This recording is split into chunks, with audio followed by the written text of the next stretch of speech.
Bueno, yo creo que es hora de iniciar. Buenos días a todos, espero que todos estén muy bien. Muchas gracias por acompañarnos en el día de hoy. Hoy venimos con un nuevo tema, con nuevos invitados. Hoy el tema es financiamiento al terrorismo en Latinoamérica, que es un tema que llama mucho la atención. No es cualquiera el que se atreve a hablar sobre este tipo de información o de este tipo de hechos relevantes y menos en Latinoamérica, porque todo lo asociamos con temas de Medio Oriente y algunos hechos relacionados en Europa. Miren, el día de hoy nos acompañan dos grandes amigos de la asociación. Eh, el primero que va a representar es Ricardo Gómez, socio de servicio de asesoría de riesgo de Kaufman Rosing, una firma norteamericana. Ha liderado proyectos relacionados con asesoría en riesgo, prevención de lavado de dinero y otro tipo de investigaciones para clientes del sector financiero, legal, corporativo en Canadá, Estados Unidos, Latinoamérica y el Caribe. También ha realizado más de 50 evaluaciones de cumplimiento para instituciones financieras extranjeras con operaciones en más de 20 países. Encabeza investigaciones complejas de debida diligencia y proyectos de remediación. También ha administrado análisis de riesgo y brechas en el sistema de prevención del lavado de dinero para bancos e instituciones financieras no bancarias con operaciones en América Latina. Es miembro de la Asociación de Especialistas Certificados contra el Lavado de Dinero y de la Asociación Internacional de Banqueros de la Florida y es un especialista certificado. También nos acompaña nuestro amigo Raymond Villanueva. Eh, Él es director también de la línea de servicios de asesoría de riesgo de Kaufman Rosing. Tiene más de 28 años de experiencia en la aplicación de ley e investigación en énfasis a la ley de secreto bancario, antilavado de dinero, aplicación comercial, sanciones antifraude. Tiene una amplia experiencia en la evaluación y mitigación de riesgos y en la realización y supervisión de investigaciones nacionales e internacionales de delitos financieros a gran escala para temas relacionados con antifraude, antilavado de dinero, con los temas de OFAC, aplicación comercial y ley de prácticas corruptas en el extranjero. Ha proporcionado varios testimonios ante el Congreso sobre temas de alto nivel de importancia nacional. Es un ex miembro del Servicio Ejecutivo Superior de los Estados Unidos que se desempeñó como agente especial a cargo de investigaciones de seguridad nacional en Washington, D.C. Hay que tener cuidado porque entonces Raymond en cualquier momento nos puede investigar y puede sacar cualquier información de nosotros eh, en base a sonsacamiento y demás. Así que, oigan, un placer tenerlos, un gusto tenerlos dentro de la sala. Agradecido por brindarle este espacio a los miembros de la Asociación de Oficiales de Cumplimiento de Panamá.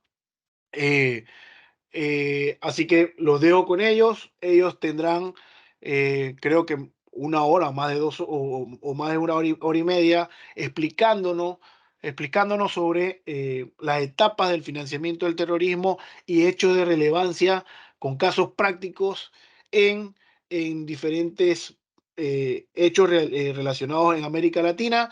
Así que con ustedes, Ricardo y Raymond. Muchas gracias. Perfecto, Gabriel. Muchísimas gracias. Muchas gracias a Socupa y a Gabriel Quintero por invitarnos a hacer esta presentación. Realmente los felicitamos por todas estas jornadas que han estado programando para los oficiales de cumplimiento. Es muy efectivo y realmente les agradecemos el que nos hayan invitado en este tema. El financiamiento de terrorismo es uno de los temas más fascinantes en términos de lo que los oficiales de cumplimiento en instituciones bancarias, instituciones no bancarias, tienen que tomar atención, prestar atención especialmente por los recientes casos que han ocurrido en Israel y en Palestina con el ataque terrorista del 7 de octubre. ¿Por qué? Porque como muy bien dice Gabriel, cuando nosotros hablamos de financiamiento del terrorismo, ataques terroristas, nosotros estamos pensando que eso va a ocurrir o está ocurriendo en el Medio Oriente, está ocurriendo en Europa, que realmente en países en Latinoamérica no vamos a llegar a tener una afectación directa o las instituciones financieras no van a estar directamente afectadas con estos ataques terroristas o el financiamiento al terrorismo. Esa idea hay que empezarla a cambiar y la forma en cómo tenemos que cambiar esa idea es mantenernos en constante comunicación y contacto con las noticias que están actualmente aconteciendo y con las noticias que han pasado en los últimos años. Quiero hacer esta presentación dinámica, yo quiero que la gente participe y también aporte. Una de las preguntas que quiero hacer al público es si ustedes han leído noticias recientes relacionadas con terrorismo o financiamiento de terrorismo que pueda llegar a afectar cualquiera de los países en Latinoamérica. Alguien, no sé si ha leído algo reciente que pueda ser objeto de preocupación. Dejo la pregunta abierta al foro.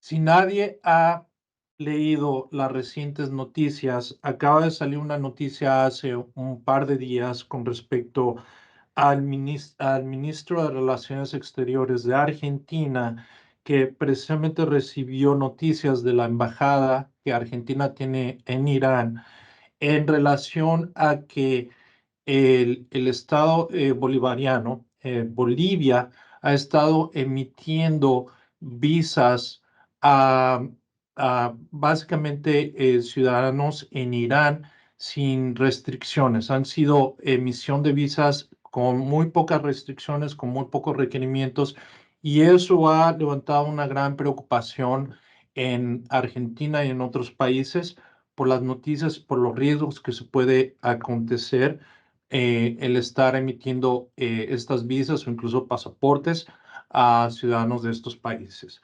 ¿Por qué la relación y por qué el riesgo lo vamos a discutir con posterioridad en esta presentación? La presentación, lo que vamos a hablar en un inicio, vamos a hacer referencia a la definición de terrorismo, vamos a hablar de los principios generales, cuáles son los principios que establecen a nivel internacional que deben ser seguidos por los países y en particular por los órganos que se encuentran de regular los bancos y las instituciones financieras no bancarias en cada país a través de leyes locales. También vamos a platicar de los sectores vulnerables, vamos a platicar de ejemplos en cuál el terrorismo, el financiamiento del terrorismo ha sido usado para efectos de básicamente mover dinero, mover fondos a través de estos sectores vulnerables. Vamos también a hablar en relación a la debida identificación de posibles actividades que puedan de alguna forma implicar el financiamiento de terrorismo o incluso preparación para actos terroristas. Vamos también a platicar de cómo esto se básicamente puede llegar a conectar con países en Latinoamérica y cuál es la preocupación de ciertos riesgos emergentes que nosotros estamos viendo desde hace un par de años. Y al final vamos a cerrar nuestra presentación con puntos importantes, con puntos claves. Nuevamente invito al foro si quieren hacer preguntas, como vayamos presentando, o si quieren también aportar comentarios, con todo gusto los podemos recibir. ¿Cuál es en sí la definición principal de terrorismo? No existe una definición general internacional. Cada país establece en su codificación, en algunas ocasiones, la definición por lo que se debe entender como terrorismo, ¿correcto? Entonces, para poder determinar la definición de terrorismo, tienes que ir al Código Penal en Panamá, Código Penal en México, Código Penal en algunos otros países, para efecto de determinar qué es lo que el país considera como actividad terrorista o incluso como financiamiento al terrorismo. De manera general, ¿verdad? El terrorismo, ya sea nacional o extranjero, se define como una actividad violenta y delictiva cometida por un individuo o grupos de individuos para efectos de coaccionar a un gobierno o a sus ciudadanos a promover ciertos objetivos ideológicos, políticos, sociales o económicos, ¿verdad? El problema con la definición de terrorismo se complica más cuando estamos hablando ya del aspecto de su financiación. ¿Por qué? Porque aquí tenemos que tomar en consideración varios puntos importantes del financiamiento del terrorismo. Entre unos es considerar cuál es la actividad que podría involucrar los fondos legítimos. Y en adelante en la presentación, Raymond va a platicar y va a hacer en énfasis de que básicamente los fondos que pueden ser utilizados en actividades terroristas pueden ser completamente legítimos. Obviamente también puede haber actividad ilegítima donde pueda estar obteniendo estos fondos. Pero esa es la dificultad particular de poder identificar actividad terrorista o financiamiento de actividad terrorista. También es importante considerar las implicaciones que se dan de cumplimiento en regulación de prevención del lavado de dinero y sanciones en la legislación local y cómo la regulación que ordena a entidades bancarias y no bancarias, financieras no bancarias, tienen que aplicar en algunas ocasiones esa regulación para tropicalizarla o amoldarla a un programa de prevención del financiamiento del terrorismo. También es importante considerar actividad extraterritorial.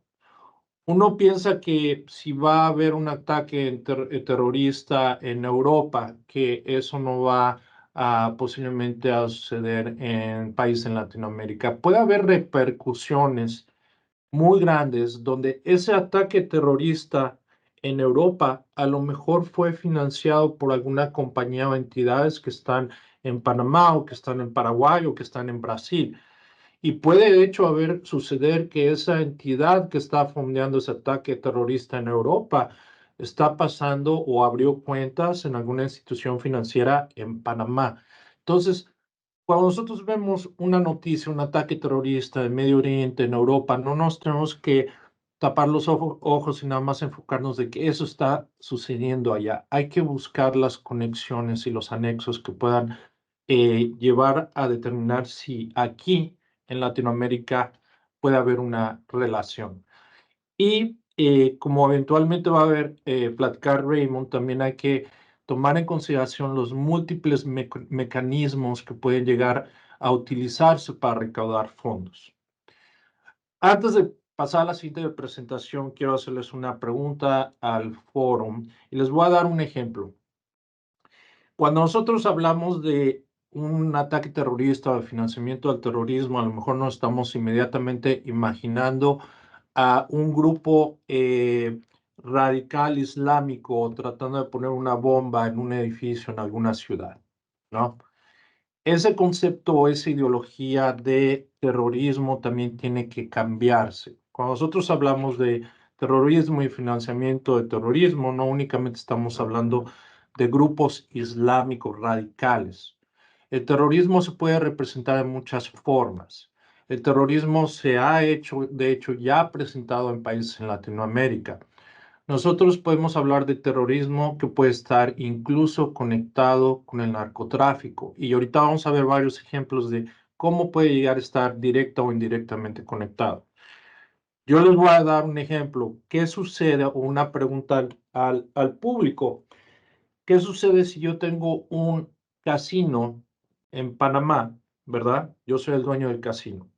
Y tenemos un grupo cartel que básicamente me está pidiendo derecho de suelo. O sea, le tengo que pagar cada mes cierta cantidad, $100,000, para efectos de que no me puedan, para efectos de que me protejan el casino y no hagan nada ni a mí ni a las personas que van al casino. Si yo decido como dueño, digo, no, no voy a pagar los $100,000, no va a pasar nada, y al día siguiente llegan y avientan una bomba en el casino. ¿Quién puede decirme si eso se pudiera llegar a considerar como un acto terrorista? Es una pregunta que yo pongo en el público.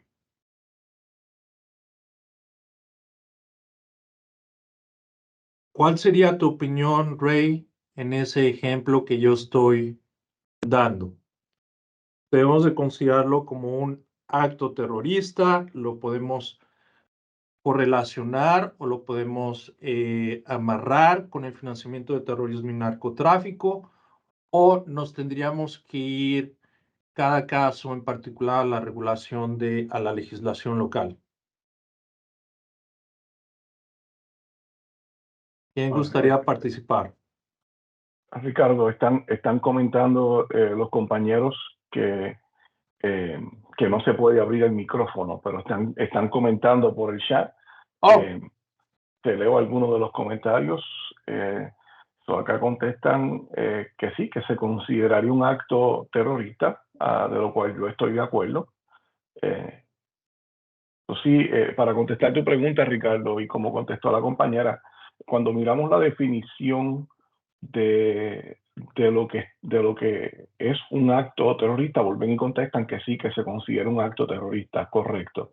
Cuando miramos la definición, ¿verdad? Y esto no es una definición, como bien dijo Ricardo, no existe una normativa internacional que podamos decir que va, como decimos en inglés, across the board, que se puede aplicar equitativamente a nivel internacional, lo cual convierte este tipo de crimen, este tipo de delito y su financiación en un flagelo bastante complicado. Pero sí, cuando miramos lo que dice acá, esta normativa, por así decirlo, esta mejor práctica, ¿hay violencia? Sí, hay violencia, y están buscando la reacción, en este caso, de un ciudadano, de un dueño de casino, para promover ciertos objetivos. Eso sí, se consideraría en un acto terrorista.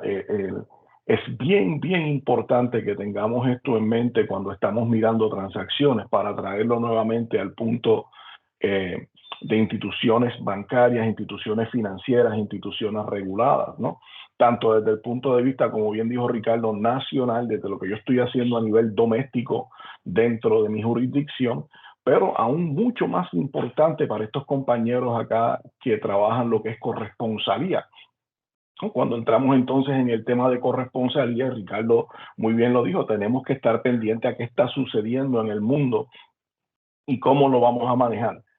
Una vez nosotros vemos terrorismo, y esto lo vamos a repetir varias veces, nuestra mente inmediatamente se va a personas que están listadas en la lista SDN, a personas que han sido ya identificadas como terroristas, o nuestra mente tiende a irse a este terrorismo de tipo islámico, ¿no? Cuando en realidad lo que tenemos que nosotros concentrar nuestra actividad es si esta actividad violenta o delictiva es cometida por un individuo o grupo para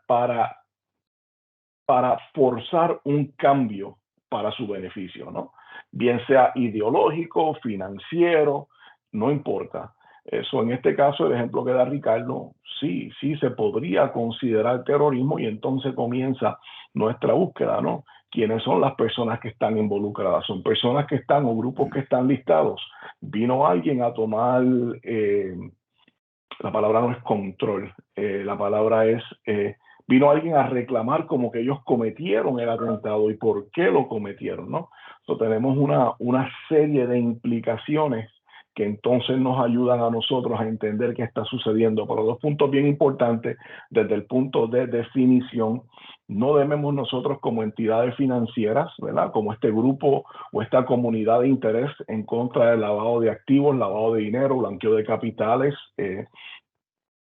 debemos mirarlo desde el punto de vista más práctico, ¿no? Y ese punto práctico es esa actividad, es una actividad violenta o delictiva cometida por individuos o grupos para reaccionar, para establecer o forzar un cambio para su beneficio. El cambio puede ser ideológico, político, social, económico, religioso, pero tenemos que tener eso en mente. Y las contestaciones siguen en el chat, Ricardo. Están comentando en el chat que sí, que son actos terroristas. Le quería comentar a los compañeros que nuestros compañeros de Asocupa ya acaban de habilitar los micrófonos. Okay. Si utiliza la función de levantar la mano, puede... La manita. La manito puede entonces quitar el mute y dialogar con nosotros. Ok. Gracias, Ray. Y aprovechando, no sabía que estaba bloqueado el micrófono, pero aprovechando que ya se abrió el micrófono y los que quieran participar, si quieren tener comentarios, adelante. Me gustaría escuchar la opinión del foro.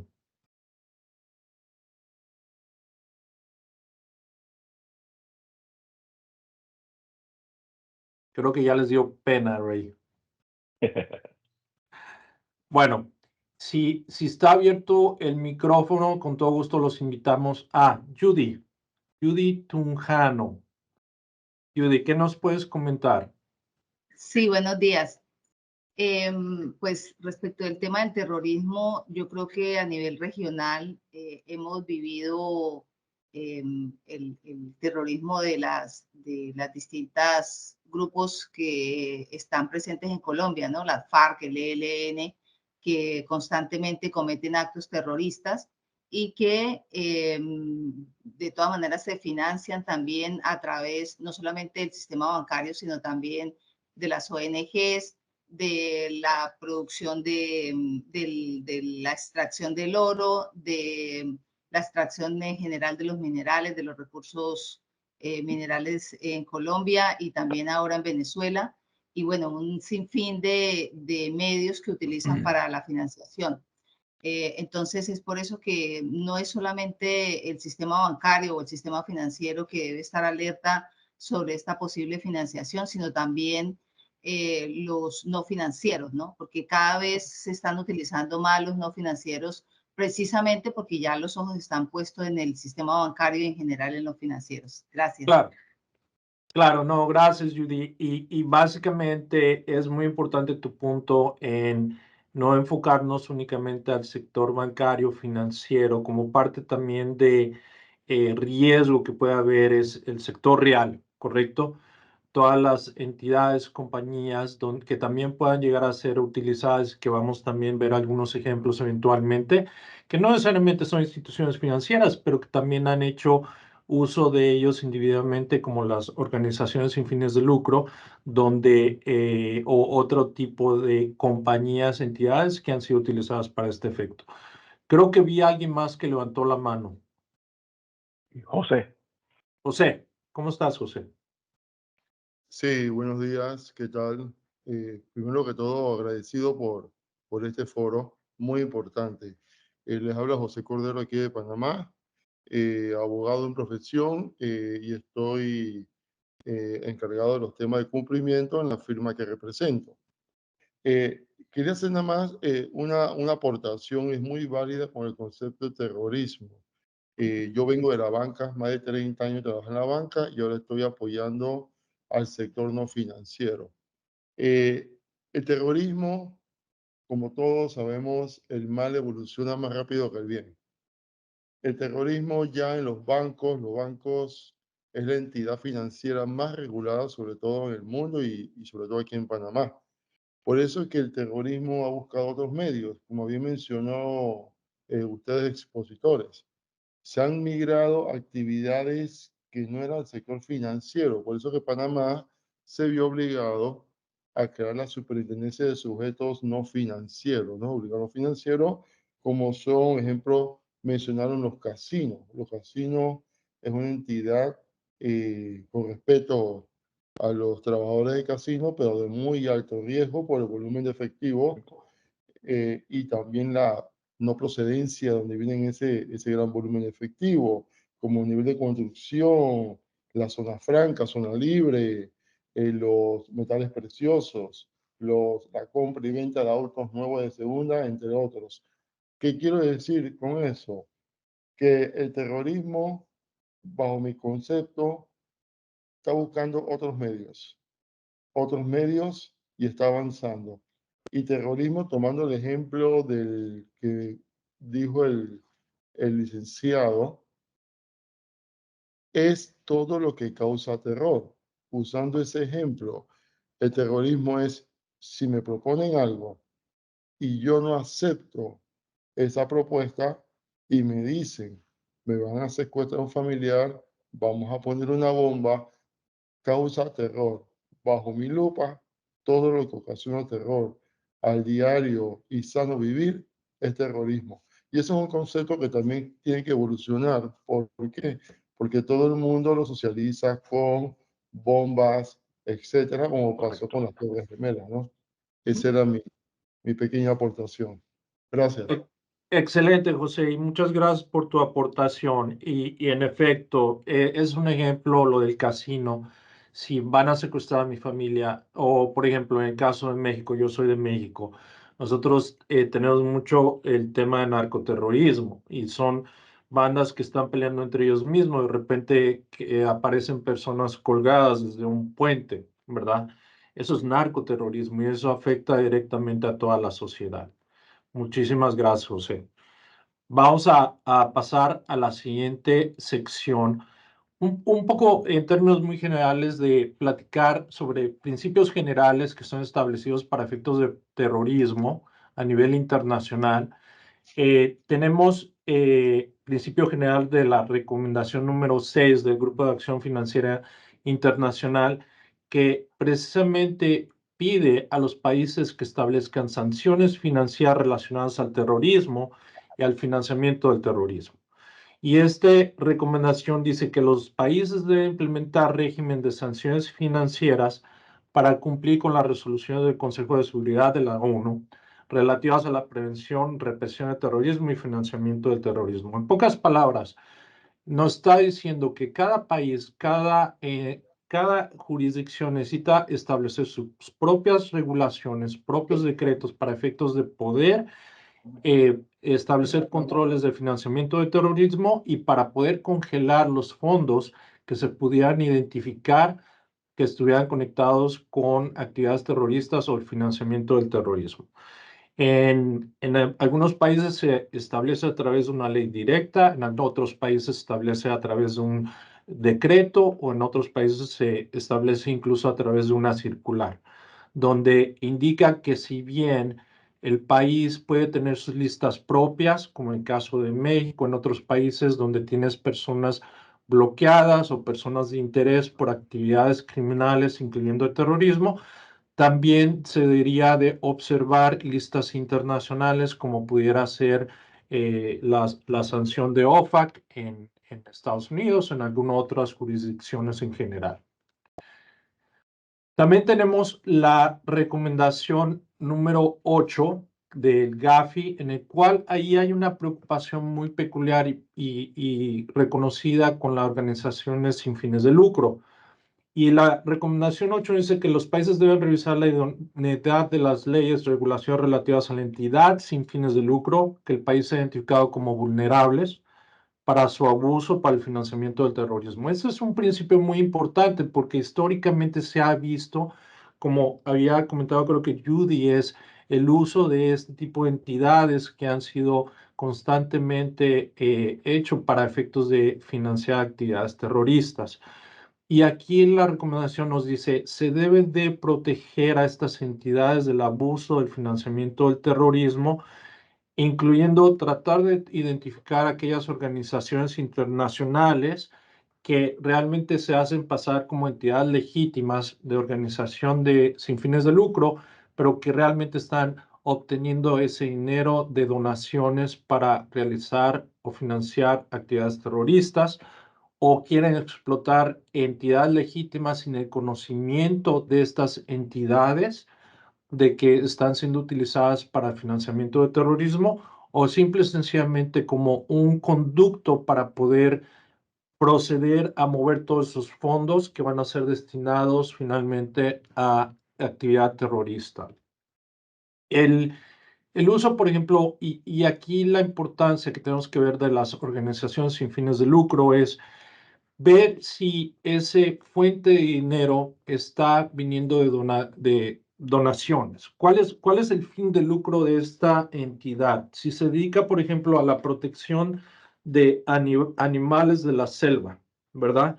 Ok, ¿quiénes son las personas que están haciendo estas donaciones? Y se puede llegar a tener ese conocimiento que a veces es muy difícil obtenerlo porque puede llegar a ser donaciones anónimas, ¿verdad? O, por ejemplo, si estas donaciones pueden ser dirigidas a grupos específicos dedicados al terrorismo, hay que identificar las conexiones de esos fondos que están entrando como donaciones a la organización sin fines de lucro, a entidades que pudieran estar conectados con personas que tengan relación con una célula terrorista. Yo les voy a dar un ejemplo en uno de los casos que nosotros tuvimos con un cliente que se dedica a criptomoneda. Es un transmisor de dinero también realizan transacciones de criptomoneda. Ellos tenían un cliente que de hecho estaba moviendo mucho dinero a través de criptomoneda. No estaba en ninguna lista de sanción, no estaba en OFAC, no estaba en listas locales. La forma en cómo pudieron determinar que había posibilidad de conexión de terrorismo es cuando este cliente declaró que uno de los fondos o los fondos que estaban siendo movidos a través de criptomoneda estaban yendo a otra wallet, a otra cartera de criptomoneda para efectos de donaciones en países en Medio Oriente. Cuando pudieron hacer esa conexión, pudieron correr el número, el address de esa otro wallet y se dieron cuenta a través de un third party, de un procesador, que es Chainalysis, se dieron cuenta que ese wallet estaba en una de las listas de la investigación de seguridad israelí, de que estaba conectado con una persona que era terrorista y que era parte del grupo terrorista en Palestina. Y la única forma como podemos hacer esta conexión es básicamente entendiendo a quién iba, a dónde iba ese dinero. Dijeron, es una donación a este wallet que después se va a manejar y pudieron conectar con la actividad terrorista o con el posible financiamiento del terrorismo. También la situación complicada que se crea con organizaciones sin fines de lucro es que, bueno, esas organizaciones pueden tener una infinidad grande de operaciones en diferentes países, por lo que facilita justificar las transacciones internacionales, ¿no? Y en algunas ocasiones, estas organizaciones no están sujetas a regulaciones locales en el país. Otro de los principios y un poquito en términos generales, la Convención Interamericana contra el Terrorismo también se enfoca a la idea de que los países tienen que establecer regulaciones, un régimen jurídico y administrativo para poder prevenir, combatir, erradicar financiamiento del terrorismo y para poder obtener una cooperación internacional. Aquí hay varios puntos, es establecer un régimen interno normativo para bancos, para instituciones financieras no bancarias y otras entidades, por ejemplo, en el caso de Panamá, para el sector real, que no son necesariamente instituciones financieras, como lo había comentado José. También se establece el requerimiento de identificar al cliente, como también nosotros lo tenemos en prevención de lavado de dinero, buscar la conservación de registros y comunicación de transacciones sospechosas e inusuales.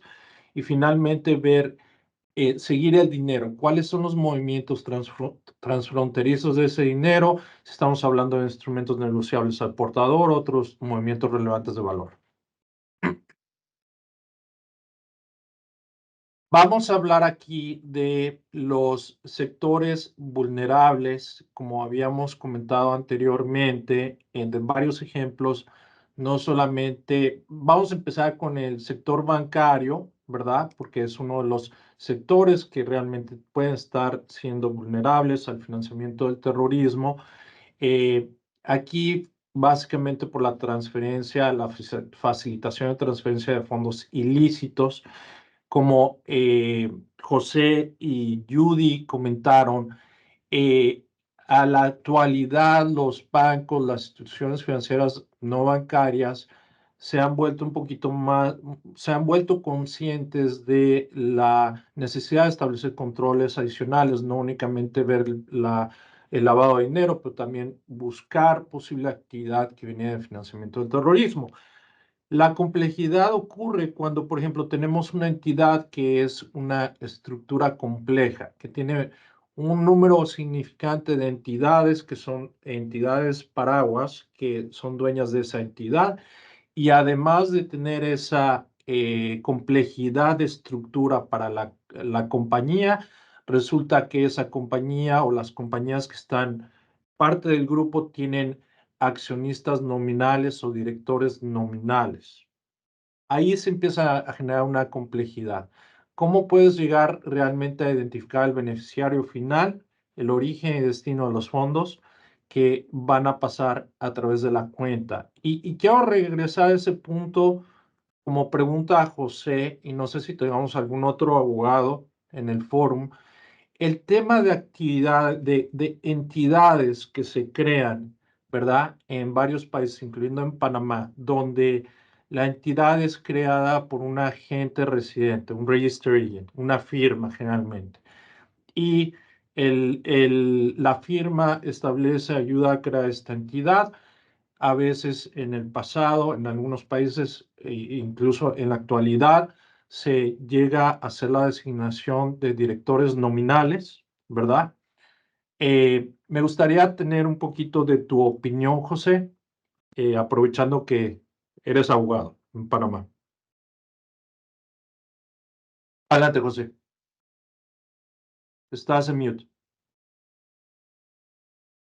El micrófono ya. Ya. Ahora Hola, sí. hola, sí. ¿Qué tal? Ahora sí. Sí, muchas gracias por permitirme explorar el tema. Como mencioné hace un momentito, los abogados estamos bajo la superintendencia de sujetos no financieros, o sea que estamos obligados al cumplimiento de lo que dictamina tal superintendencia. En el caso específico, es muy buena pregunta. Con el tema de agentes residentes, aquí se emitió en el decreto 35 que regula las actividades. Dentro de eso se emitió también la resolución, la JD, si la quieren apuntar, la JD 02 del 2022, que esa va directamente a las profesiones que realizan actividades sujetas a supervisión, donde mencionan abogados y contadores públicos autorizados. Valga aclarar que no por el hecho de ser un abogado o contador público autorizado y es regulado. Siempre que uno haga ciertas transacciones, entonces regulan. Ejemplo puntual, agentes residentes. Agente residente es una de las servicios que si uno como abogado realiza, está regulado. Y puntualmente, el tema lo que busca la ley es conocer quién está detrás de una sociedad. La ley, una de sus exigencias, nos obliga a que tengamos documentos, fuentes robustas de quiénes son los directores de cada una de esas sociedades. Incluso también nos obliga a saber quiénes son los beneficiarios finales y el controlador con un alto porcentaje. Aquella persona que tenga más del 25% es el que controla el beneficiario final. O sea, la ley nos obliga a tener toda esa arquitectura que las sociedades están en un BAU acostumbradas a realizar en el pasado sin tener obligatoriamente que dar quién es detrás de eso. No hay nada que sea el portador, todo tiene que ser nominal. Nominativo. Ejemplo, hay sociedades, y ya para terminar, porque sé que el tiempo es corto, ¿no? Ya me inspiré con la pregunta. No, está bien, José. Sí, hay sociedades que solamente están acostumbradas a decir quiénes son los directores, pero no necesariamente los directores son los beneficiarios finales. Es correcto. Así que hay sociedades que ponían, ejemplo, Cordero Con internet, Corporation, por favor. sociedades que ponían a otra sociedad. El internet. ¿Aló? Sí. Hay sociedades, ¿me escuchan? Sí, estaba Sí. escuchando otra voz, pero sí, adelante. Ok, y ya para terminar, como ejemplo, hay sociedades que ponían a otra empresa o sociedad como beneficiario final. La ley nos obliga a llegar hasta la última instancia, quién es el contador de cada sociedad. Y tenemos que tenerlo documentado. Eso es todo. Gracias. Gracias, José. Y yo les voy a hablar de un ejemplo hace un par de años atrás. De hecho, les voy a hablar de dos ejemplos. Hace un par de años atrás me tocó viajar a Latvia, a Europa. Nosotros estábamos haciendo revisiones de bancos en Latvia que por la situación que estaba en Latvia con respecto a mucho ruido de corrupción y lavado de dinero. Cuando nos metimos a hacer la revisión de cuentas de uno de los bancos, empezamos a encontrar coincidencias en varias compañías que supuestamente no estaban relacionadas, que tenían los mismos directores nominales. Entonces hubo una coincidencia muy peculiar, no solamente en los directores nominales, pero también en otras coincidencias. Por ejemplo, era obviamente el mismo agente residente que estaba poniendo estos directores nominales. Y al final del día llegamos a encontrar que las personas que estaban atrás como dueños de esas entidades eran oligarcas rusos y ucranianos que estaban investigados por corrupción. Pero eso es importante, llegar a tratar al fondo de quiénes son los beneficiarios finales. Voy a pasar a la siguiente plantilla, y aquí estamos hablando de testaferros. Testaferros, básicamente, como en otros países, en México los conocemos como prestanombres. La dificultad aquí es que el testaferro realmente es la persona que se está apareciendo como el dueño de la entidad. Aquí el problema, si abres una cuenta y llega un testaferro, yo soy Ricardo Gómez, yo soy el dueño de esa compañía, pero atrás realmente que es el dueño es otra persona que puede estar ya sea involucrado en lavado de dinero, ya sea en terrorismo, ya sea en corrupción, y el testaferro es un problema que tenemos al momento de aperturar las cuentas. El dinero puede ser movido de una persona que supuestamente es el dueño de esa entidad o que es el remitente, para ocultar realmente la identidad del verdadero remitente. Y puede de alguna forma manejarse este tipo de estructuración. Y les voy a hablar de otro ejemplo muy claro, donde incluso aquí podemos ver un ejemplo de combinación entre testaferros y directores nominales. Este es un caso en México donde nosotros estamos haciendo una investigación. Es en una institución financiera de casa de bolsa en México, que ya no existe, de hecho, donde hubo coincidencias en las cuentas de varias compañías. Nosotros identificamos hasta 18 compañías en esa misma institución. Los directores designados en cada una de las entidades no eran los mismos, no tenían ninguna conexión. Supuestamente estas compañías no tenían una relación entre ellas. Los dueños, el beneficiario final de estas compañías tampoco eran los mismos. No había una conexión en los documentos, en los expedientes, todo estaba muy limpio. La única forma en que nosotros pudimos agarrar la conexión entre estas compañías fue porque cuando hicimos investigación en el Internet de los nombres, nos aparecieron lo que ustedes están viendo enfrente. La compañía o el grupo que estaba criminal que estaban creando estas compañías en México, contrataron a la misma compañía en Estados Unidos para ser el servidor de la página de Internet. Entonces, lo único que hacían era cambiar el nombre, cambiar el color de la plantilla, y si ven, ustedes pueden ver la misma parejita sonriendo. Al final del día, después de esa investigación, pasaron años y resulta que el beneficiario, el dueño de todas estas compañías, es un abogado en México que ha estado investigado por lavado de dinero, corrupción y relación con carteles, que es Collado. Y todo este dinero estaba yendo al mismo banco en Europa. Entonces, el problema, si nosotros lo vemos desde el punto de vista de narcotráfico, lo vemos desde el punto de vista de financiamiento del terrorismo, la complejidad cuando nosotros abrimos una cuenta se agrava al momento de tener directores nominales o testaferros. También tenemos otros sectores donde puede ser el sector fiduciario, en donde se ha podido observar que personas relacionadas con crimen organizado se acercan a las sociedades financieras para construir una fiducia que les permite invertir en negocios que tengan alta liquidez, o sea, de bajo riesgo, y que después, posteriormente, únicamente ya cuando la fiducia obtiene suficiente liquidez, entonces solicita la liquidación de la fiducia y se entregan los fondos o recursos a través de transferencias o cheques. Y estos cheques pueden llegar a ser endorsados con posterioridad a personas que pudieran estar relacionadas con grupos terroristas. También tenemos como sector vulnerable, y creo que me había comentado Judy,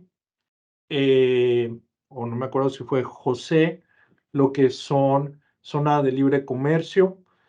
También es otro sector que tenemos que tomar mucha atención, especialmente en Panamá, donde pueden llegar sujetos a ser objeto de financiamiento del terrorismo por la actividad de comercio en zonas francas, zonas de libre comercio. ¿Por qué? Por obvias razones, la amplia gama de productos, transferencias, servicios, transacciones que están dando por la venta, importación, exportación de mercancía, que pueden ser atractivos para promover el comercio y obviamente atractivo para financiar el terrorismo.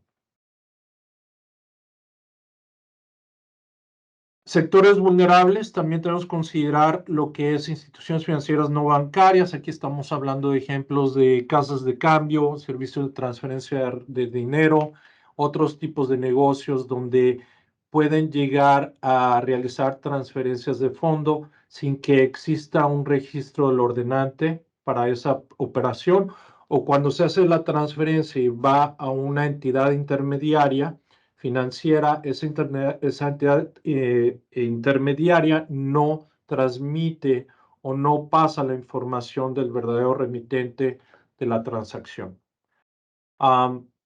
Obviamente esto puede ser usado a través de transferencias de redes de sistemas informales o informales. ¿Quién me puede decir qué es un sistema de transferencia informal? ¿Cómo se le llama? ¿Cómo se le conoce en términos generales cuando se utiliza una entidad o un sistema de transferencia informal? No sé quién me puede dar una opinión. Rey, ¿alguna idea? ¿Puedes repetir otra vez, Ricardo? Cuando estamos hablando de, tenemos el sistema de transferencia de dinero formal, que es a través de las instituciones financieras bancarias, no bancarias. También tenemos sistema de transferencia de dinero informal, que es básicamente lo que nosotros hablamos como jagualas, ¿no? La jaguala generalmente no significa que teniendo una jaguala es ilegal, dependiendo, porque hay regulaciones, países en la mayoría donde requieren que las entidades que se dedican a transmisión de dinero de terceros tienen que estar regulados, como son los transmisores de dinero, los MSBs conocidos en Estados Unidos.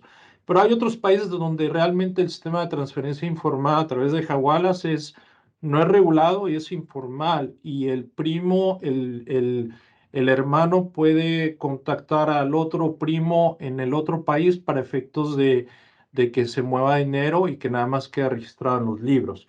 No sé si tú con tu experiencia, Ray, como exagente federal, llegaste a ver algún caso donde hubo investigación de este tipo de transacciones a través del sistema financiero informal. Claro, Ricardo, se han visto muchísimas investigaciones, de hecho, de estos sistemas informales. Como bien mencionaste, Hawala, pero hay otros sistemas, hay sistemas que trabajan en diferentes países con diferentes nombres. Hawala es más Medio Oriente, pero hay sistemas que trabajan en India, hay sistemas que trabajan en Sudamérica, por ejemplo, Brasil, y hay otros sistemas de este tipo de movimiento informal. Tú comentaste algo que es sumamente importante, ¿no? En diferentes países, diferentes jurisdicciones, esta actividad no significa que sea actividad ilícita. Mencionaban los Estados Unidos.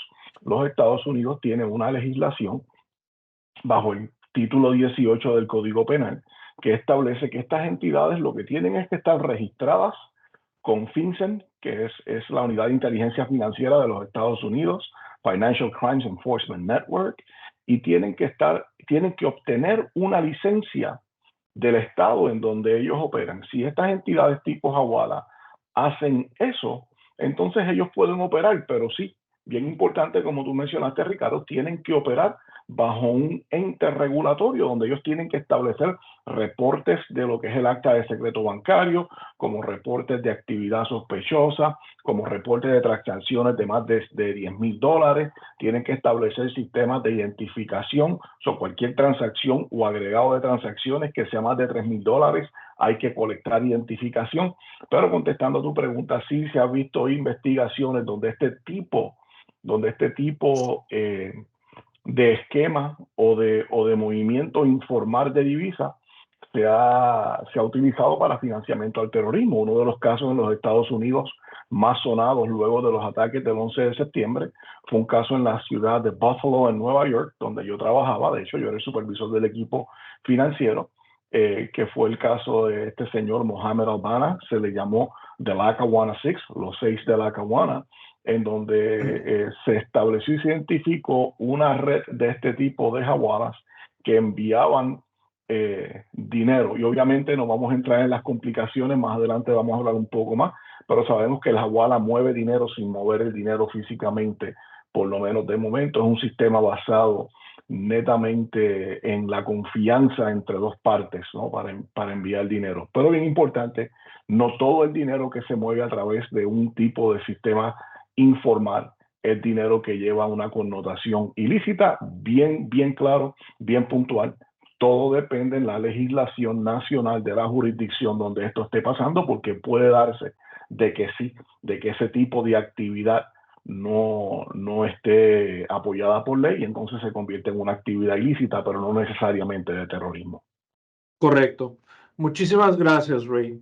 Vamos aprovechando que estás platicando de tu caso y de Hawala, vamos a pasar a la parte de la presentación donde, con base en tu experiencia, ¿cómo se puede identificar posible relación con actividad terrorista o con posible financiamiento del terrorismo? Empezando a hablar de las etapas del financiamiento del terrorismo, si nos pudiera explicar, y cuál es la diferencia realmente entre estas etapas en comparación con las etapas de lavado de dinero. Tremendo, Ricardo, muchas gracias. Miren, estamos hablando de que hay, miramos 4 etapas, ¿no? 4 etapas. Cuando hablamos por lo general de lavado de dinero, de manera tradicional, si es que hay algo tradicional sobre el lavado de dinero, hablamos de la colocación, hablamos del encubrimiento y hablamos de la integración. Estoy pensando en inglés y hablando en español, qué malo es. Estamos hablando de colocación, encubrimiento y entonces la integración, que es cuando el dinero ya últimamente es lavado. Y si miramos y pensamos en transmisión y lo miramos como este tipo de encubrimiento, la acumulación, ¿verdad? Y el uso sería la integración, ya cuando el dinero es completamente integrado. Pero acá tenemos recaudación, tenemos acumulación, ¿no? ¿Por qué estas 4 etapas son importantes? Porque en la etapa donde el terrorista es más vulnerable es cuando está recaudando fondos. Es en ese momento donde ellos están estableciendo su estrategia para recaudar fondos para apoyar su causa, ¿no? Y obviamente hemos visto y se estableció de que esta recaudación puede venir de muchas maneras. Puede venir de dineros que provienen de fondos completamente legítimos, el cual es un tanto complicado, ¿verdad? Pero puede venir de fondos completamente legítimos para apoyar un delito, o también puede venir de fondos ilegítimos. Y esta cantidad de diferentes crímenes que se cometen para apoyar el terrorismo de manera financiera es abarcadora. Tenemos a alguien con el micrófono abierto. Si pudiese poner su micrófono en mute, se lo agradecería.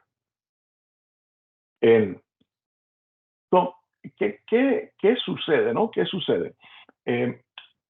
Vamos a entrar primero en cuando hablamos de recaudación, ¿verdad? De cuál es la fuente de los fondos. Puede ser legítimo o ilegítimo.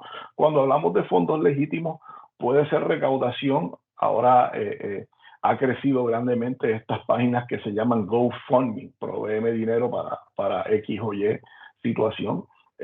estamos viendo mucho este uso de este tipo de mecanismo para apoyar el terrorismo. Más adelante vamos a hablar de las brigadas Al-Qassam, que ellos establecieron una manera de recaudar fondos a través de monedas cibernéticas, de Bitcoin y de otros artefactos de cryptocurrency, ¿no? O de moneda tipo cripto.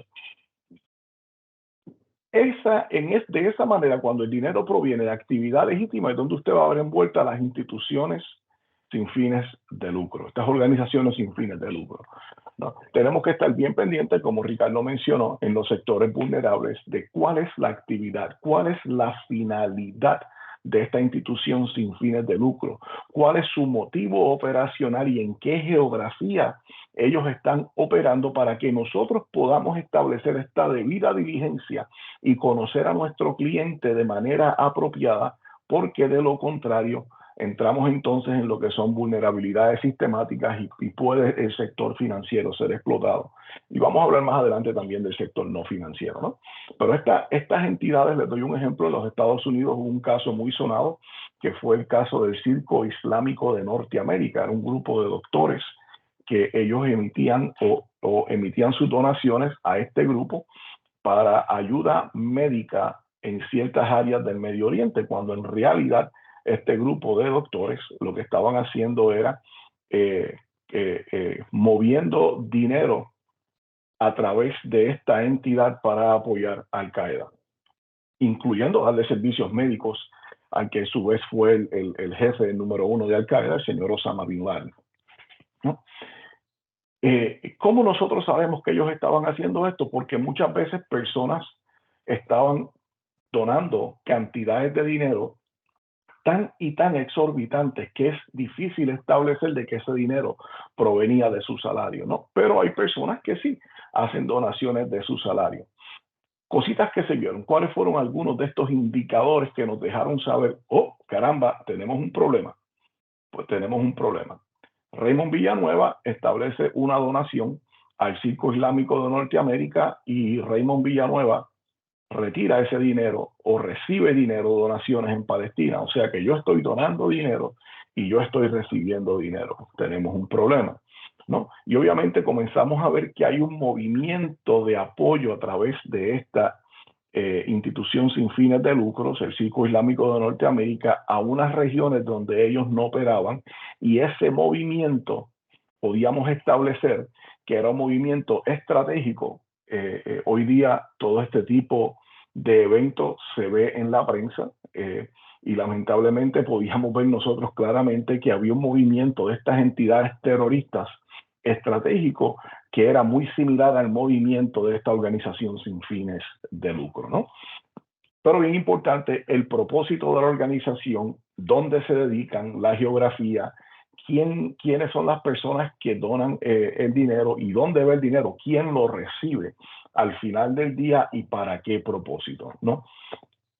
Esto nos cambia a nosotros un poquito esta idea de lavado de activos, porque me incluyo yo, ¿no? Yo pasé cerca de 30 años de mi vida como agente del gobierno de los Estados Unidos y ha trabajado como agente en la década de los 90, donde era la guerra en contra del narcotráfico. Comenzamos nosotros a pensar y se nos entrenó que para nosotros seguir dinero, para nosotros establecer e identificar lavado de dinero, era dinero que provenía de un delito, ¿no? Y ese dinero que provenía de un delito precedente era el dinero que eventualmente se lavaba, lo que llamamos en inglés specified lawful activity, ¿no? O sea, que el dinero sucio que eventualmente se convierte en limpio. El 11 de septiembre sucede y nos cambia a nosotros la manera de pensar, porque ahora tenemos que mirar también dinero de fuentes legítimas que va a lavar dinero. ¿Puedes mirar para atrás, Ricardo? So, well, anyway, en eso estamos en la recaudación, pero también hablamos, y Judy mencionó, la cuestión de crímenes en contra del ambiente. En Colombia todos sabemos que el presidente de Colombia en un momento dado llamó a lo que fue la minería ilegal, lo llamó un problema nacional, So, entidades terroristas se pueden aprovechar de estos flujos ilegítimos. Más adelante, cuando hablemos de casos, vamos a entrar en alguno de esos casos donde estas entidades terroristas se aprovechan de flujo criminal para recaudar aún más dinero. Transmisión, este dinero se va a transmitir. Si yo les pregunto a ustedes, ¿cuánto dinero piensa usted que fue utilizado para el ataque del 11 de septiembre? Y sé que estamos corriendo un poquito del tiempo, se me voy a mover un poco más rápido. Ese dinero se transmite para apoyar a estos terroristas por años. Es la otra diferencia. El criminal tradicional, las unidades, las organizaciones criminales transnacionales se mueven en sus esquemas un poco más rápido. Los terroristas, como todo está basado en una ideología, ellos pueden sentarse por años a esperar. Estos terroristas del 11 de septiembre estuvieron sentados por años y este dinero, esa transmisión de fondos fueron cantidades pequeñas para su manutención, para su renta, para sus estudios en escuelas de piloto. Vemos que fue un movimiento de dinero poco. Los actos del 11 de septiembre, expertos que estuvimos envueltos en esta investigación, entendemos que fue menos de $500,000, menos de $500,000 lo que se utiliza a través de una cantidad posiblemente cerca de 10 años, ¿no? Estas entidades van a acumular dinero, lo transmiten, pero también acumulan, transmiten para apoyar a sus facilitadores, por así decirlo, ¿no? Manutención, renta, vivienda, estudios, materiales, pero también van a acumular dinero para en caso de emergencia y obviamente eventualmente va a entrar en el uso, ¿verdad? ¿Por qué corremos este esquema? Porque recaudación. Ahí es donde nosotros, tanto entidades financieras como no financieras, tenemos la mejor oportunidad de identificar a estas personas, quién es, cómo se llama, número de cédula, de qué país viene. Una vez entramos en transmisión, acumulación y uso, la cosa se complica un poco más. Vamos al próximo, Ricardo. Dice acá, por ejemplo, con el objeto de financiar el ataque terrorista, es lo que mencionaba, ¿verdad? Del 11 de septiembre, cerca de 400 a $500,000.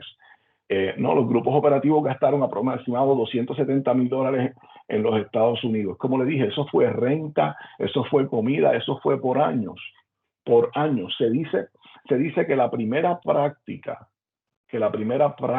del atentado del 11 de septiembre ocurrió en el primer ataque a las Torres Gemelas en el 1993. De hecho, la persona que diseña el ataque a las Torres Gemelas y el 11 de septiembre fue la misma persona. Vamos al próximo. Identificación, ¿verdad? Debemos entender que el financiamiento al terrorismo difiere del lavado de dinero y obviamente establecimos eso, ¿no? No quiero decir que es completamente diferente, sino que nos trae esta nueva, o no nueva ya, porque tenemos años en esto, pero nos trae este concepto de dinero que proviene de fuentes legítimas. Es el dinero que Raymond Villanueva, Ricardo Gómez se ganaron con el sudor de su frente y ahora lo están utilizando para apoyar una causa. La similitud es que ambos implican la explotación al sector financiero para promover actividades delictivas. La financiación del terrorismo utiliza, como dijimos, fondos legítimos y la diferencia entre estos dos crímenes es la cantidad de dinero en contra del resultado, ¿no?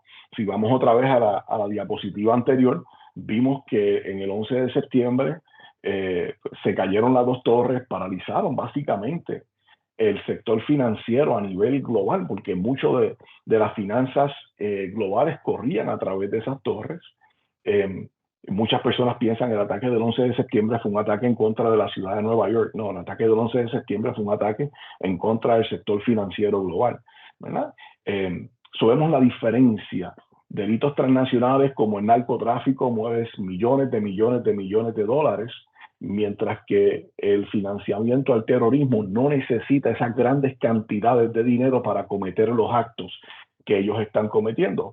Uno de los ataques más grandes en nuestro hemisferio, en el hemisferio oeste, obviamente ese del 11 de septiembre se cometió con cerca de $270,000 en los Estados Unidos. Hemos visto ataques en cuanto a lo que es narcoterrorismo en Colombia, que se cometen con cientos de dólares. No tiene que llegar a miles de dólares, pero son ataques significativos que impactan la sociedad de una manera crítica. Próximo.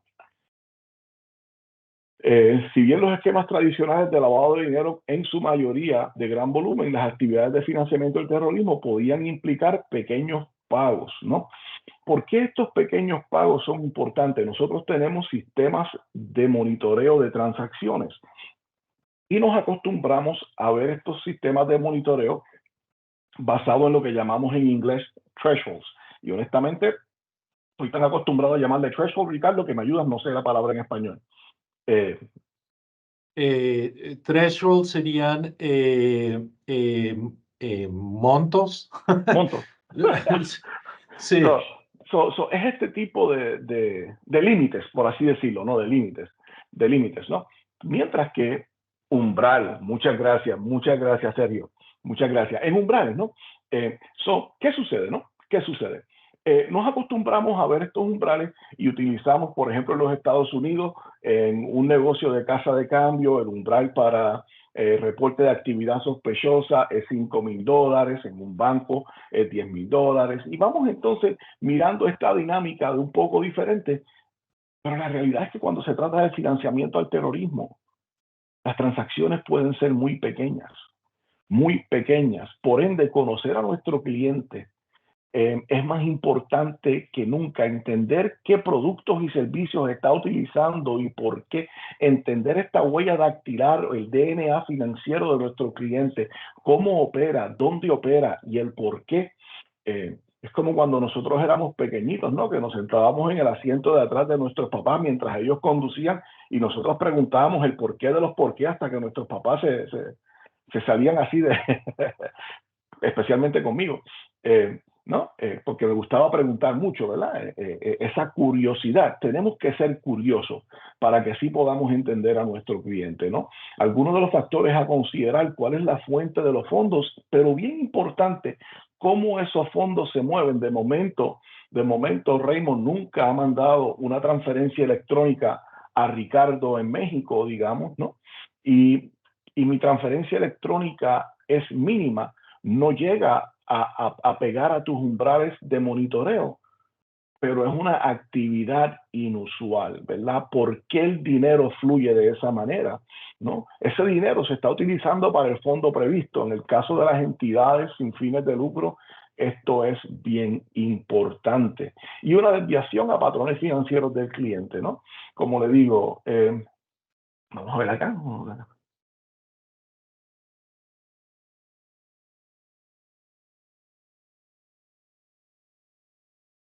¿Qué pasó, Ray?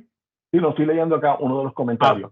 Okay. Y en ese comentario que menciona Judy, vamos a entrar un poquito más adelante cuando estemos hablando de cómo hemos visto nosotros flujos, ¿verdad? Y cómo estas personas están entrando, cómo estos flujos migratorios que entran a nuestro hemisferio están afectando este tipo de actividad. Vamos a hablar un poco de eso.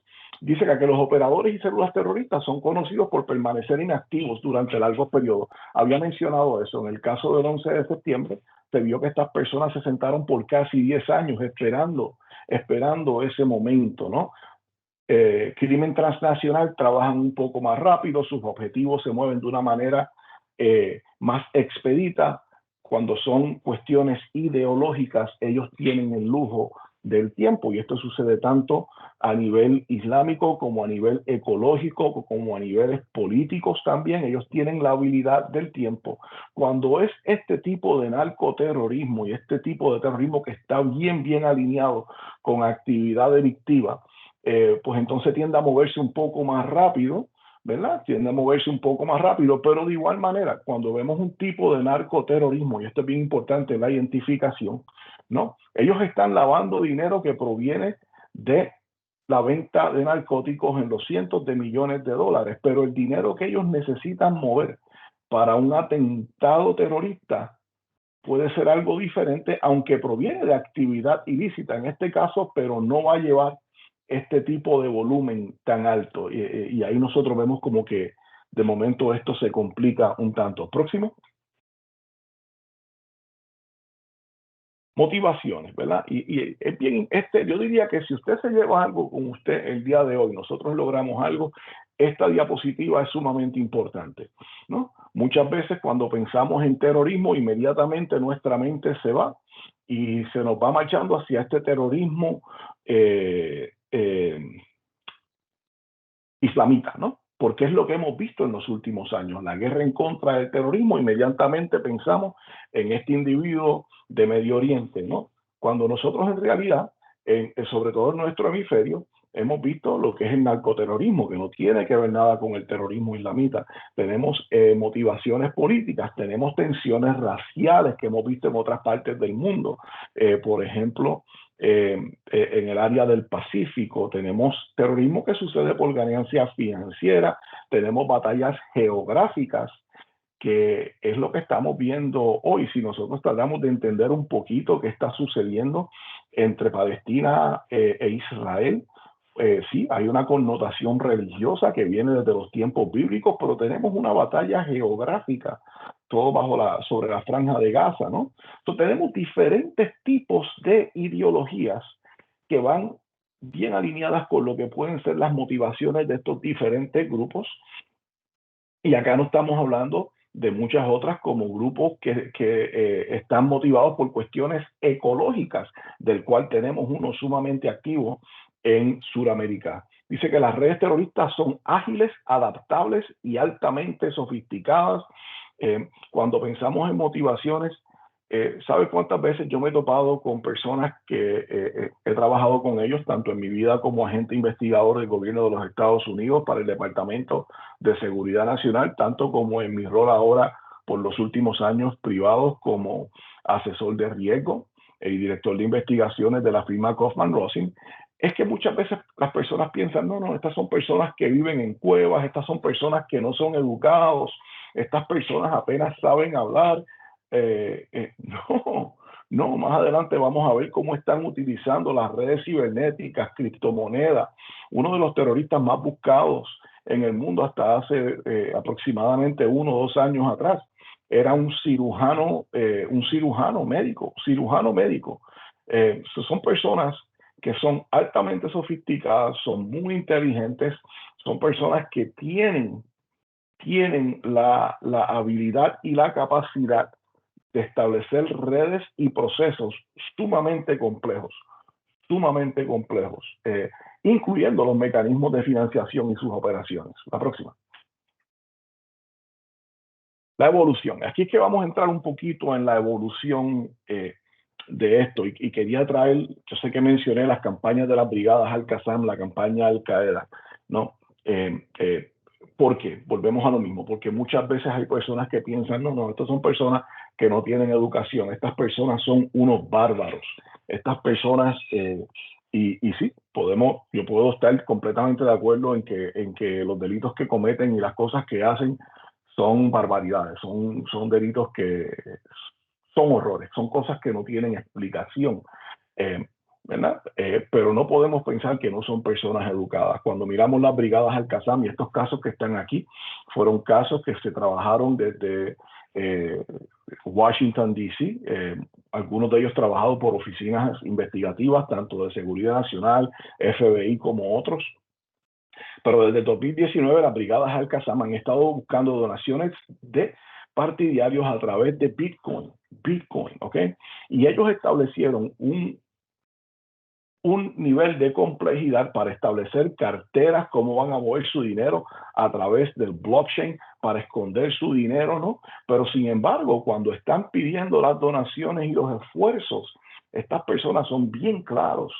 Raymond Villanueva no puede llegar a un lugar, por lo general están en el deep web, en este internet oscuro, y cuando estas personas están pidiendo dinero, ellos los están pidiendo para apoyos a las brigadas Al-Qassam y te están diciendo quiénes son ellos y por qué. Es bien claro, pero están utilizando las redes, están utilizando sistemas de anonimización para esconder quiénes son ellos, ¿no? Y cuando hablamos del Internet, obviamente, y a manera rápida, saben que tenemos 3 Internet: el Internet de las cosas, el Internet oscuro y el Internet profundo. En inglés, just the regular web, the dark and the deep web. El segundo Internet, este Internet oscuro, es el Internet que usted no va a encontrar a través de Google, ¿verdad? La página, nuestra compañía Kaufman Rosin tiene una página dentro de las redes para empleados, pero es solamente para empleados. Y si yo voy a Google y busco Kaufman Rosin, usted va a encontrar a nuestra compañía dentro de las redes sociales, pero es lo que está lo que ha sido indexado.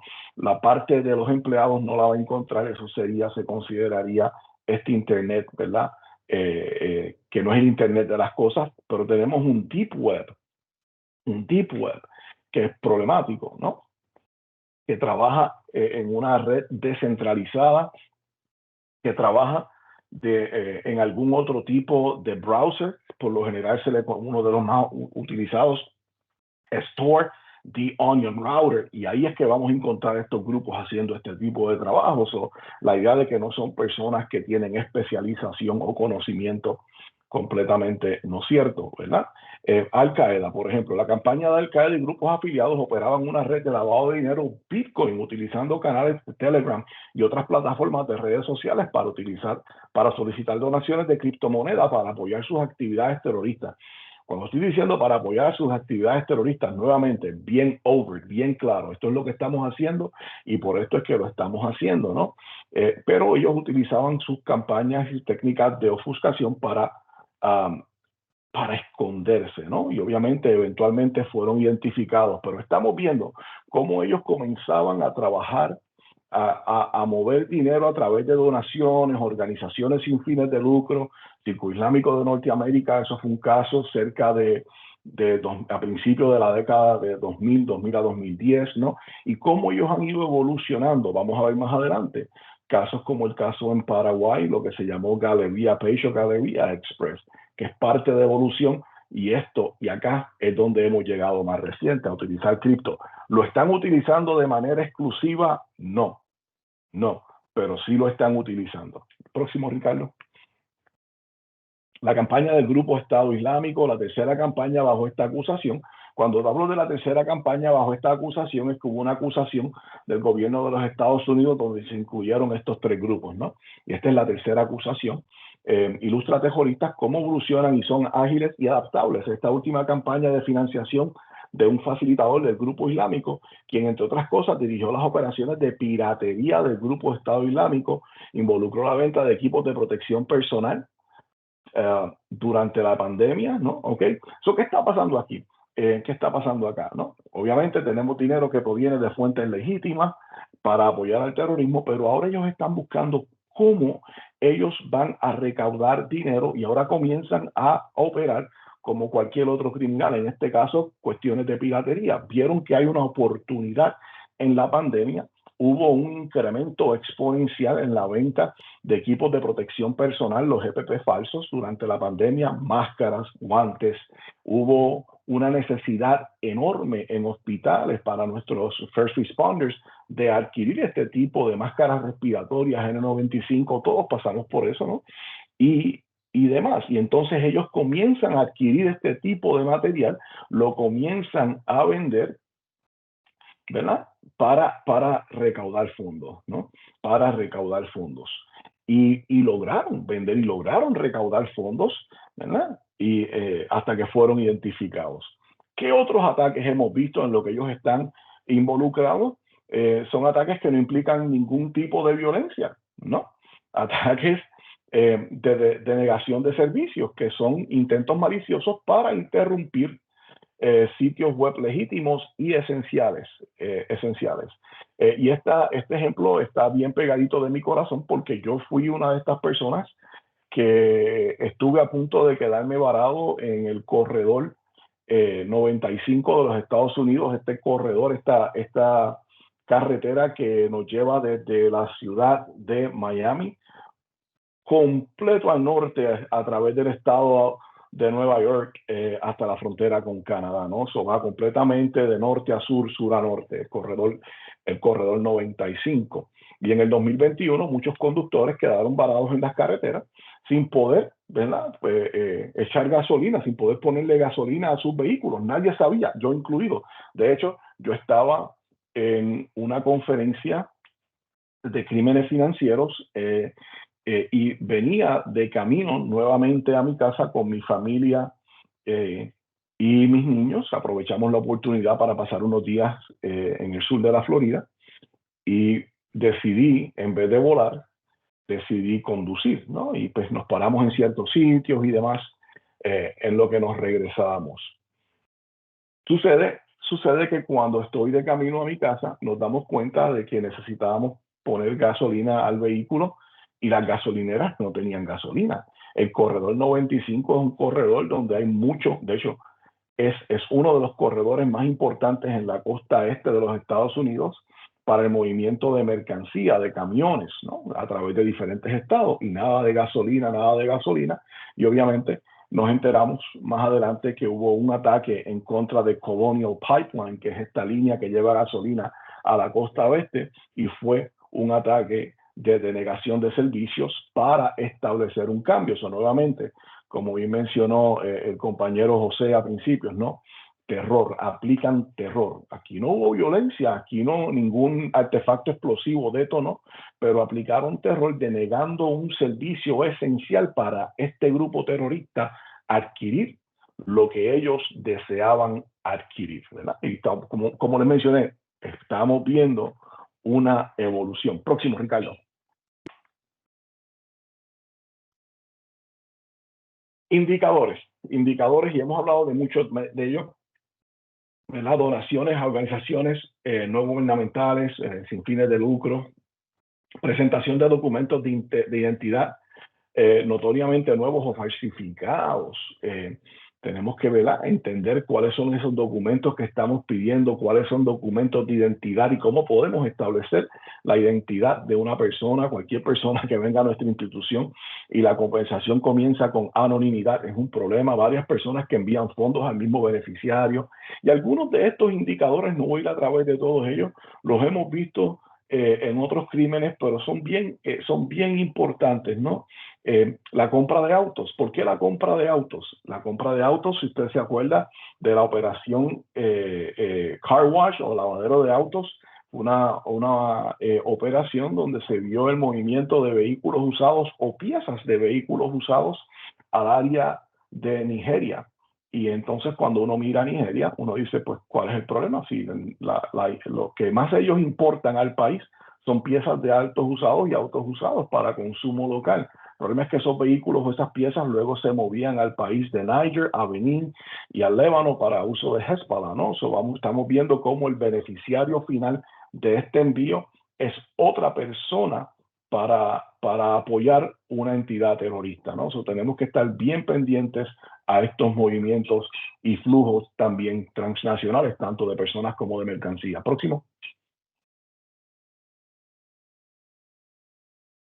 Vamos a pasar a otra sección de la presentación, pero antes de pasar rápido, Raymond, y quiero, en el tema de la compra de autos, cuando estaba lo de la guerra en contra del grupo islamita en Medio Oriente, estaban saliendo muchas fotos de toda esta flotilla de carros, creo que eran Toyotas, donde tú podías ver que ellos estaban montados con las ametralladoras y con las granadas entonces se empezó a hacer una investigación de cómo estos carros habían llegado a ellos a través de distribuidores.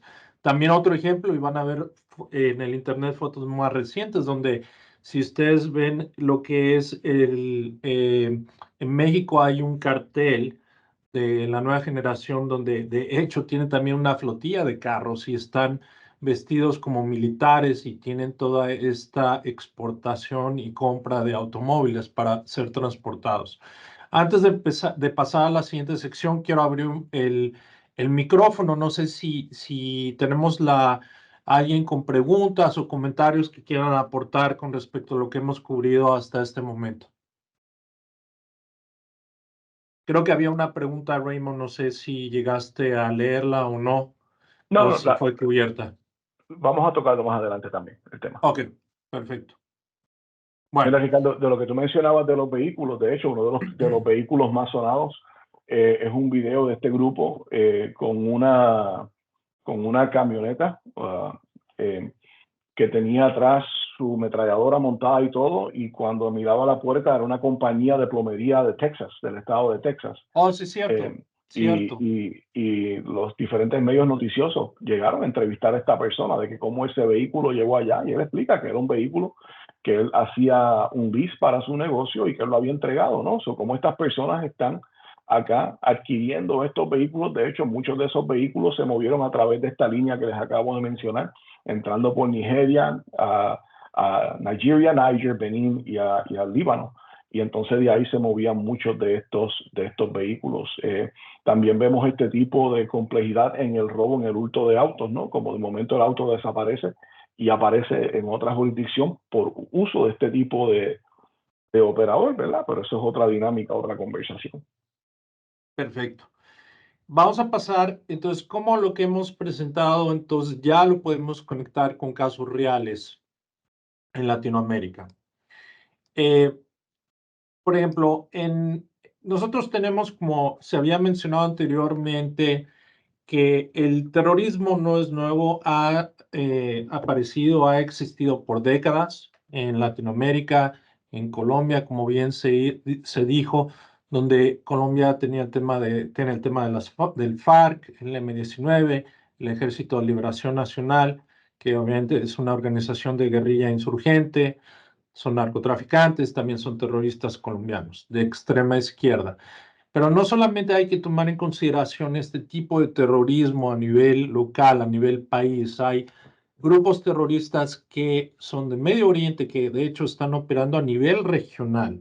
Hay casos donde se ha comprobado y ha estado sujeto a investigación de que estos grupos terroristas como Hezbollah y Hamas se encuentran operando en Latinoamérica y tienen militantes, tienen células que se encuentran operando en Latinoamérica para financiar las actividades terroristas.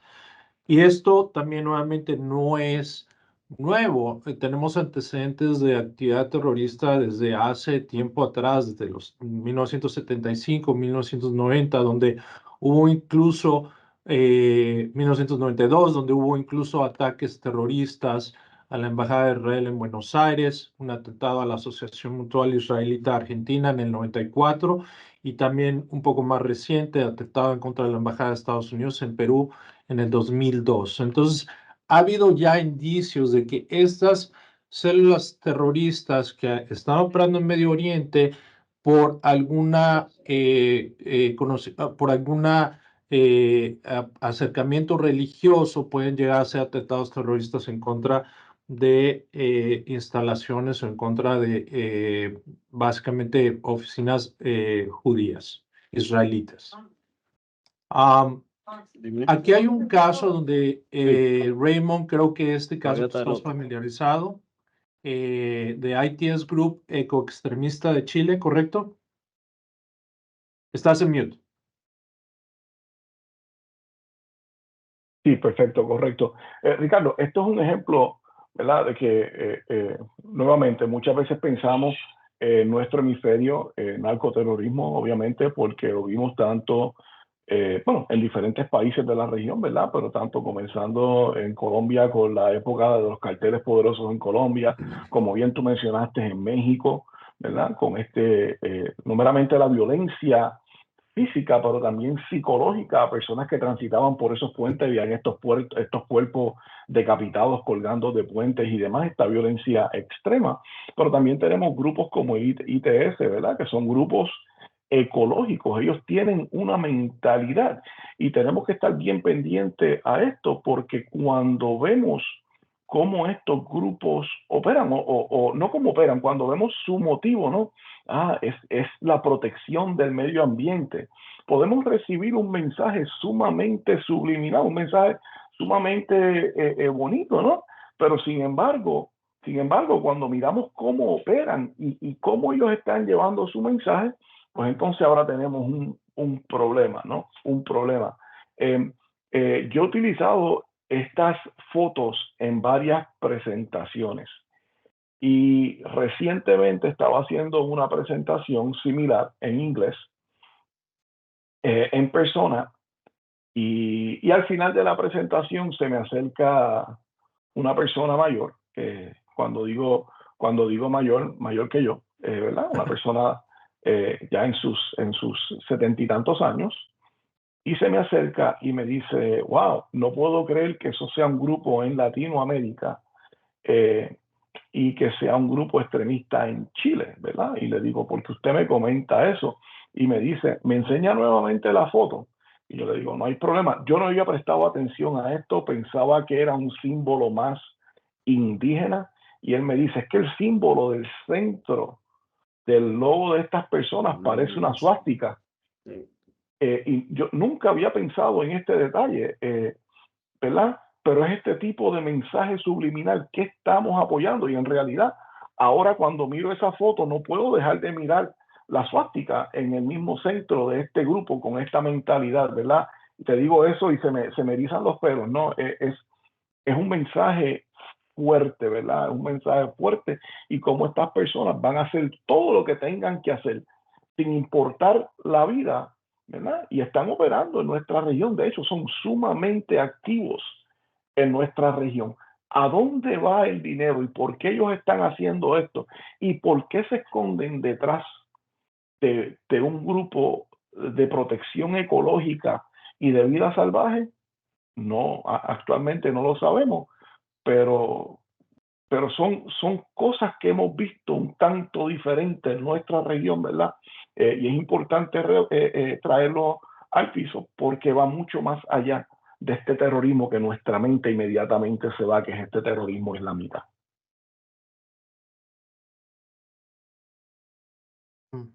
Perdón, está el micrófono. Hay un punto muy importante que hay dos puntos muy importantes que queremos comunicar.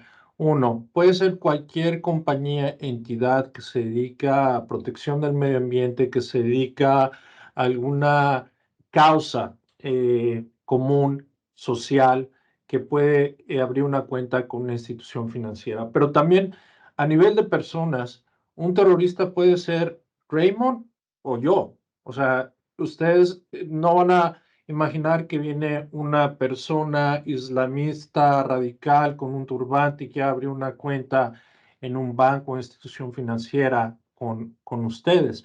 Tienen que tomar en consideración cualquier persona que pueda llegar a tener indicios por la información que está proporcionando, tienen que hacer debida diligencia para poder determinar si puede haber una conexión a nivel de terrorismo o financiamiento de terrorismo. Y por ejemplo, perdón, creo que ahí hay un micrófono abierto. Les voy a presentar esta slide y quiero preguntarles al foro, en su opinión, ¿quién puede reconocer al terrorista en esta foto? ¿Quién quiere participar?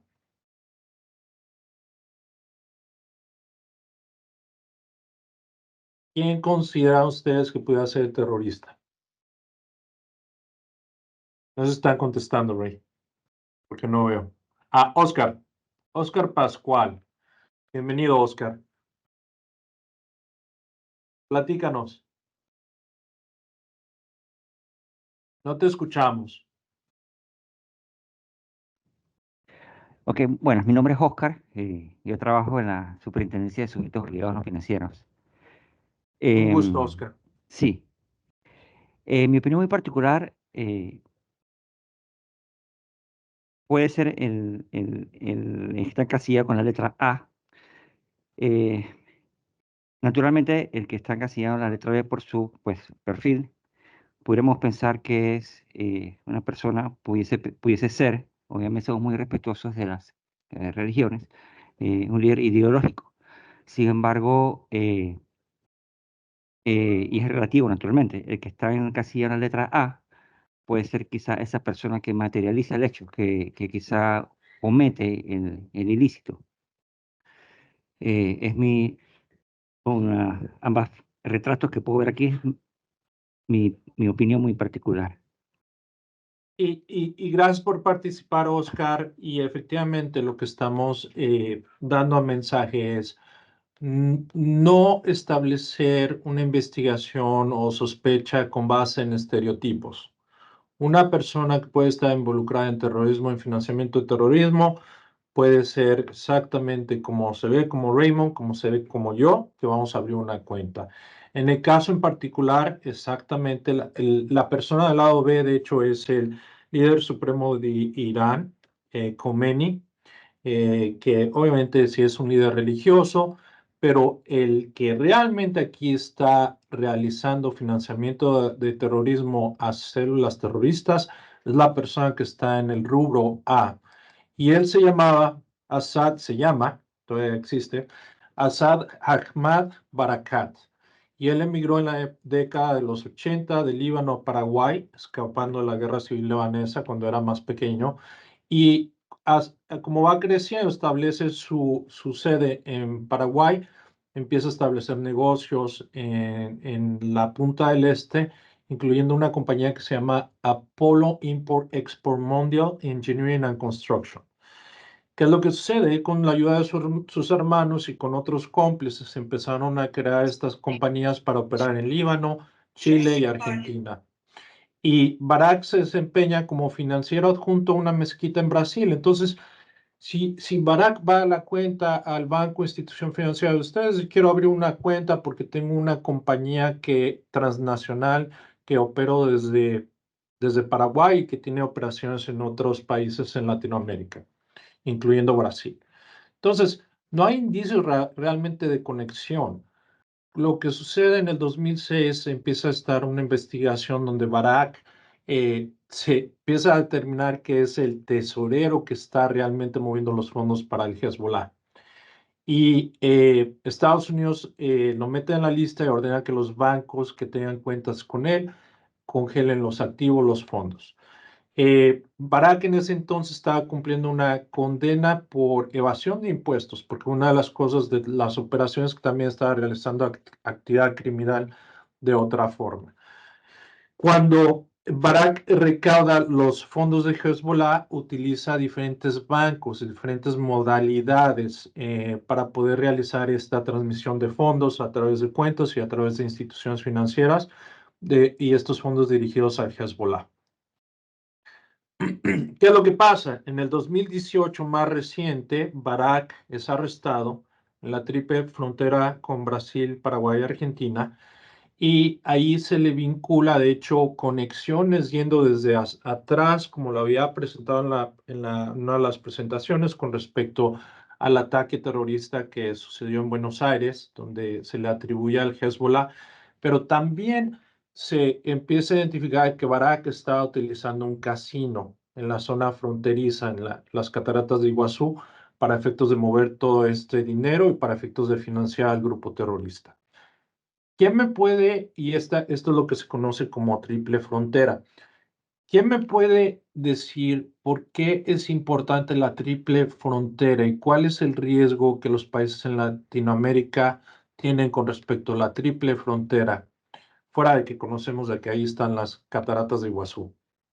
¿Quién quiere participar? No sé si alguien en el fórum haya viajado a la triple frontera.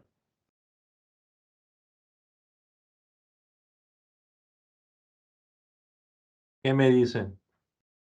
Ray, ¿tienes alguna referencia a la triple frontera?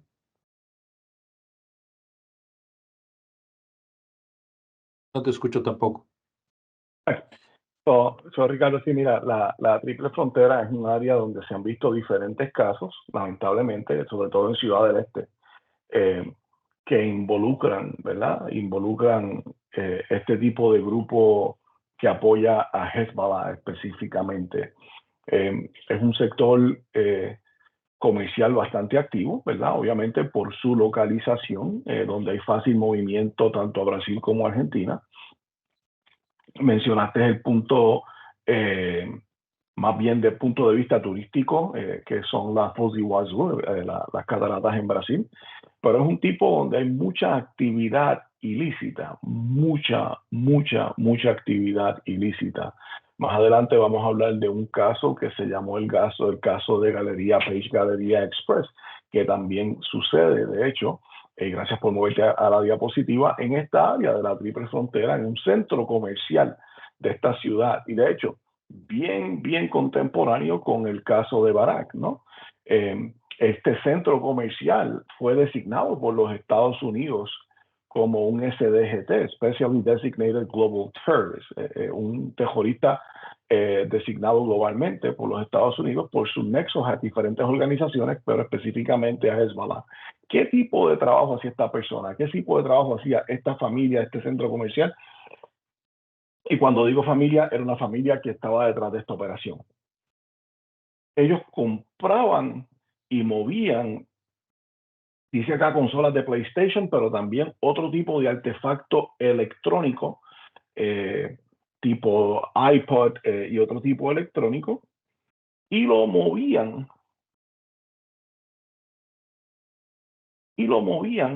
de manera ilegal. De hecho, eran artículos pirateados. Hablamos de la piratería, eran artículos falsos, y los movían de manera ilegal a nivel transfronterizo a este centro comercial donde lo vendían, y los fondos luego entonces eran movidos dando la apariencia de que provenían de actividad comercial legítima para Hezbollah.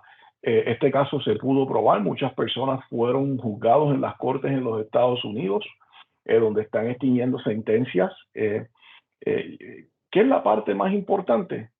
Algunas de las personas que no se identificaron en la primera ronda, hubo una segunda ronda de este caso, y yo les puedo decir de que actualmente hay operaciones de este mismo grupo en otro centro comercial en esta área. Tenemos centros comerciales, tenemos instituciones financieras en esta área de Ciudad del Este que debemos prestarle atención, al igual que en un sector muy cercano al área, que no voy a entrar en mucho nombre, ¿verdad? Porque no estamos acá para designar o para apuntarle el dedo a una región, pero esta región de la Triple Frontera ha sido el foco de mucho de este tipo de movimiento en apoyo específicamente al grupo Hezbollah. Gracias, Ray. Otro caso también, y este es más reciente, noviembre de 2023, fueron arrestados 2 brasileños y hay una orden de captura contra un sirio y un libanés con vínculos de Hezbollah. Ahí una de las personas estaba recibiendo instrucciones a través de WhatsApp desde Paraguay, y bueno, estaban básicamente involucrados en una red que utilizaba empresas pantalla, empresas ficticias en papel, con documentos falsos para poder importar electrónicos de Paraguay sin pagar impuestos, ¿no? Muy parecido a lo de Galería Page. Y en el 2022, Abdulmajid estableció 2 tiendas de cigarrillos electrónicos, y era la investigación donde sospecha que él estaba financiando actividades terroristas a grupos terroristas. ¿Qué es lo que nosotros estamos viendo como riesgos emergentes con base en todo lo que hemos estado presentando en esta presentación? Hay indicios de que con el constante flujo de inmigrantes de otras regiones, Medio Oriente y de otras jurisdicciones, países llegando a Latinoamérica, ha habido un incremento de riesgo y preocupación a nivel regional, a nivel Latinoamérica. Esto viene desde tiempo atrás, pero principalmente ha aumentado con la crisis que se creó en Siria, con Afganistán, cuando regresa el Talibán después de años de guerra. Entonces empezó a aumentar mucho más el tráfico de refugiados que entran ilegalmente a los países en Latinoamérica, y que muchos de ellos también pueden llegar a Estados Unidos. El riesgo y la preocupación aquí es la infiltración de terroristas en estos grupos. Cómo pudieran llegar a través de estos inmigrantes buscando un refugio, que pudieran estar también personas que soporten ataques terroristas, no solamente en Estados Unidos, en cualquier país en Latinoamérica. En el 2018 hubo una designación para imponer sanciones a una organización criminal internacional de origen sirio que se había identificado como una organización que hacía tráfico de inmigrantes, que los traían desde Siria y Líbano hasta la frontera con México para pasarlos a Estados Unidos. ¿Qué es lo que sucede? Básicamente OFAC acusó al ciudadano de origen sirio Nasib Barakat, que no tiene nada que ver con el otro Barakat anterior, de dirigir un grupo criminal y que los designó como organización fundada por esta entidad de tráfico de personas. Ellos básicamente estaban facilitando el contrabando de cientos de personas a través de Latinoamérica, a través de México, para llegar a Estados Unidos. Y cobraban una suma considerable, $20,000 por cada individuo, para poder moverlos a través de documentos falsos, pasaportes obtenidos de diversos países. Relacionado con esto, en enero de 2020, 3 miembros de la organización terrorista Al-Qaeda fueron detenidos en Estados Unidos. Fíjense, estas personas ya habían llegado desde el Medio Oriente, llegaron a Latinoamérica, estuvieron cruzando como inmigrantes en busca de un refugio y llegaron hasta Dallas. Llegaron con pasaportes colombianos. Estos ya habían cruzado a través de Venezuela, y la investigación que se generó, porque cuando llegó y los paraban en Dallas, dijeron, oye, ¿qué pasó aquí? Estos están involucrados, conectados con un grupo terrorista. Bueno, sucede que esta persona, Sam al-Rafai Alifa, pertenecía a un grupo terrorista, y esto ocasionó toda una investigación en Colombia diciendo, oye, ¿qué pasó aquí? Y resulta que hubo registradores colombianos que estaban emitiendo o proporcionando pasaportes falsos a todos estos inmigrantes, donde unos de ellos eran terroristas. Esto también lo vemos más reciente con Venezuela. Hubo varios casos donde un poco más recientemente, 21, el Servicio de Policía Migratoria del Gobierno de Venezuela descubrieron 1,200 documentos de viaje falsos que se emitieron en el Aeropuerto Internacional Simón Bolívar de Maiquetía, en el estado de La Guajira. Estos eran pasaportes que se habían dado a diferentes personas. Se arrestaron más de 100 personas, incluyendo funcionarios públicos, por la emisión de pasaportes falsos y visas falsas. Recientemente, como yo abrí esta presentación, ustedes pueden ir a las noticias, está esta preocupación de el Estado, Bolivia emitiendo visas sin requerimientos fuertes a personas o ciudadanos de Irán. Y esto es noticias que está en hace una semana, 2 semanas. Este es el riesgo que nosotros estamos enfrentando, que tenemos que entender que puede llegar a pasar en Latinoamérica.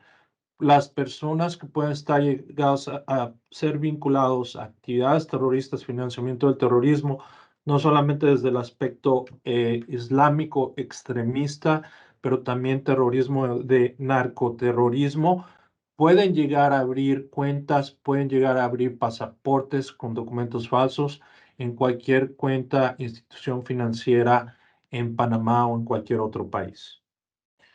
Voy a parar aquí para dejar Raymond cerrar con el último slide que tenemos.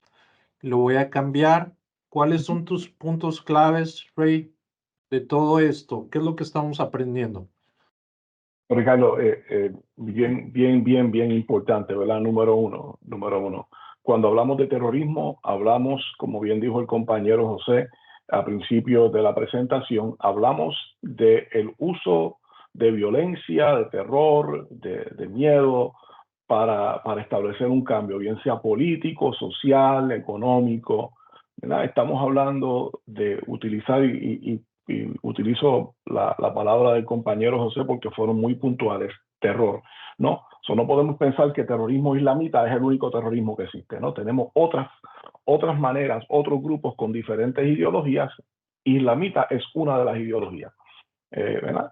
Existen diferencias, tenemos que entender que existen diferencias entre el lavado de dinero, de la manera que lo vemos tradicional, por así decirlo, ¿verdad? Por no utilizar otro término, y del financiamiento al terrorismo. La diferencia clave es que el financiamiento al terrorismo, el dinero puede venir de fondos completamente legítimos, completamente legítimos, ¿verdad? Y nuestra investigación no se detiene porque ya yo establecí de dónde proviene el dinero, de dónde provienen los fondos, y como mencionábamos también, de que las cantidades que se van a mover pueden estar por debajo de estos umbrales.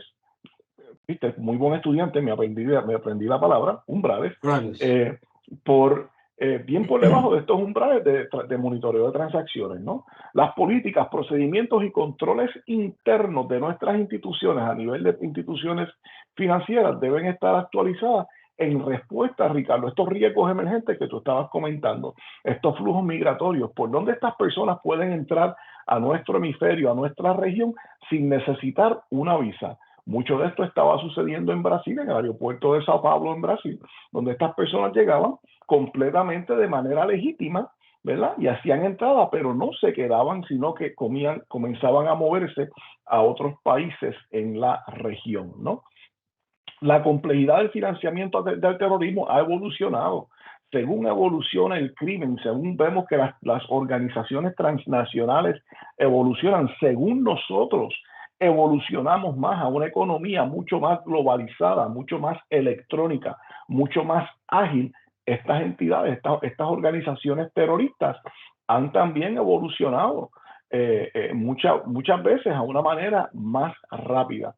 Los terroristas pueden ser personas sumamente preparadas y operan con un alto nivel de complejidad, ¿verdad? Y tienen el lujo del tiempo. Ellos pueden sentarse por años a recaudar y a coleccionar, a guardar dinero hasta que ellos puedan entonces llevar su ataque.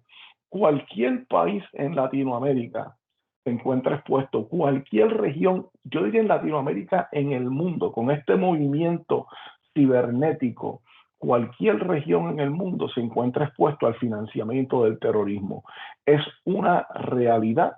Y nosotros, tanto como instituciones financieras, al igual que instituciones no financieras, que en algunos otros países como en los Estados Unidos, los casinos y otros se han comenzado a añadir dentro de la definición de este tipo de institución regulada, ¿verdad? Nosotros estamos sentados en un lugar que nos convierte a nosotros en un arma importante, en un recurso importante ante la lucha contra entidades terroristas. Si ellos no pueden mover su dinero, si ellos no pueden recaudar sus fondos, si ellos no pueden enviar sus pagos para mantener a estos individuos y no pueden utilizarlo, nosotros estamos sentados en un buen lugar para prevenir el próximo ataque terrorista y establecer nosotros juntos, colectivamente, como este ecosistema antilavado de dinero, esta comunidad de interés, nosotros estamos bien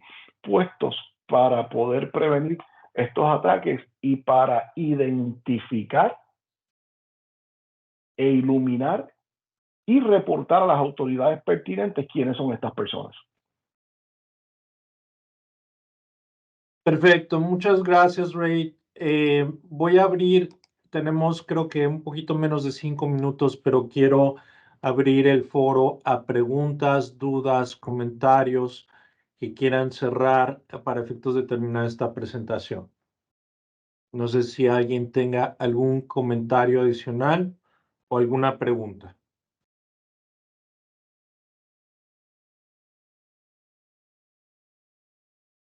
Bueno, voy a ceder el micrófono a Gabriel. Gabriel, muchísimas gracias por darnos la oportunidad de tomar esta presentación. Consideramos que es muy importante mantenernos al tanto de este tema.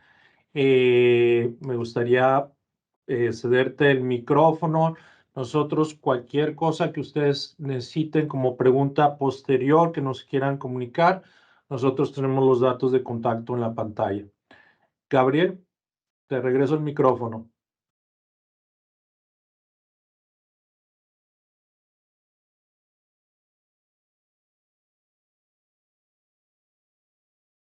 Creo que no escucho a Gabriel. Ya se nos perdió Gabriel. Ahora sí. Gabriel, ya. Ahora sí. Oiga, muchas gracias a ambos por tan buena presentación, por brindarnos varias perspectivas de la línea de financiamiento del terrorismo, creería yo que nosotros como gremio, nosotros como personas operativas en la gestión de cumplimiento, debemos tomar en cuenta cada uno de los roles o de los casos que ya más bien tanto Ricardo como Raymond dijeron aquí. Ese tipo de casos o ese tipo de comportamientos por parte de algunos entes podrían ser tipologías utilizadas para el monitoreo transaccional o para algún comportamiento específico de un cliente dentro de nuestra cartera de clientes. Dijeron sobre la complejidad desde la perspectiva del terrorismo. Recalquemos que la persona más paciente dentro de una estructura de delito financiero es el terrorista. O sea, o los que forman parte de la estructura o del esquema del terrorismo. No tienen un deadline, no tienen una prisa. Ellos están buscando la forma, el momento más apropiado para dar un golpe certero y poder quebrantar el objetivo al cual están llegando. Entonces, tomemos en cuenta también que no es un tema de un terrorismo islamita, ya sea por una corriente suní o una corriente chía. Esto es un tema global que anteriormente también teníamos el tema de los etarras. O sea, teníamos tres frentes que para nosotros, desde una perspectiva local, podríamos categorizar el terrorismo bajo esos tres. Sin embargo, bajo los esquemas o bajo las presentaciones que ustedes nos dieron hoy, tenemos que prestar atención no solamente a esos protagonistas, sino a otros actores que han venido surgiendo al pasar los años. Entonces, agradecido con todos, agradecido con Ricardo, con Raymond. Muchas gracias por siempre brindarnos una información mucho más actualizada y certera para nosotros ponerla en práctica. Si antes de cerrar, si alguno tiene, todavía tenemos un tiempo para alguna consulta o algún comentario, con mucho gusto. No vamos a cobrar por pregunta.